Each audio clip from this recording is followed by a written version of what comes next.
Hi, Dad. I'm going to ask you some questions about World War II and your time in Holland. Okay. Can you please tell the audience your name and age?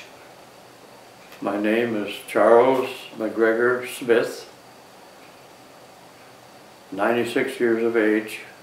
I was 18 when I joined the Army, but I was living in West Toronto, near Keele and Dundas Street, Ontario, Canada.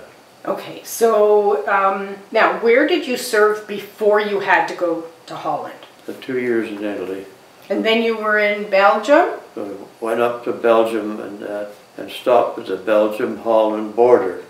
Now, were you and your unit aware of the talks between the Allied and German High Command?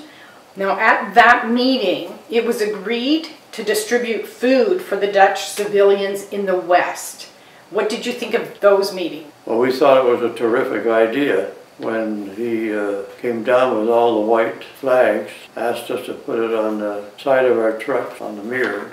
I said, what are we doing, surrendering? He says, no. He said, we're doing something a lot better than that. We're taking food into Holland because the people are starving over there.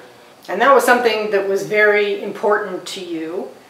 And now then, what was your role in the operation? Well, my role was to fill the truck up with these boxes of foods, all different types, and then we went over the border, and as soon as we crossed the border we passed a field where there was a German general and our general standing there saluting us.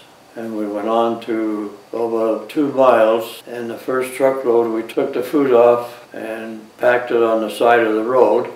And how did it feel to cross the German lines during wartime? Well, it felt kind of out of order. I thought, this is really unbelievable because we had to leave our machine guns behind.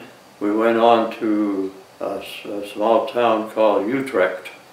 So then you would say that you had contact with Dutch civilians during that specific operation, Yes, correct? Yes.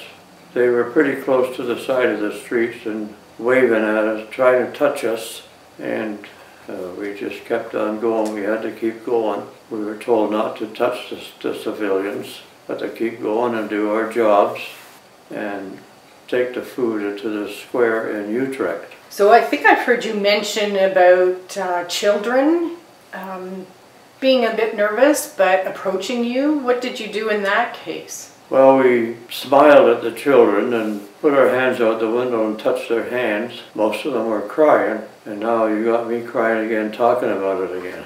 How do you reflect upon your military service and your contribution to the liberation of the Netherlands? Well, I felt like $1 million. I felt I really, really helped a lot of people. Oh, thank you, Dad. We all say thank you to what you have done and what your contribution was. Thank you.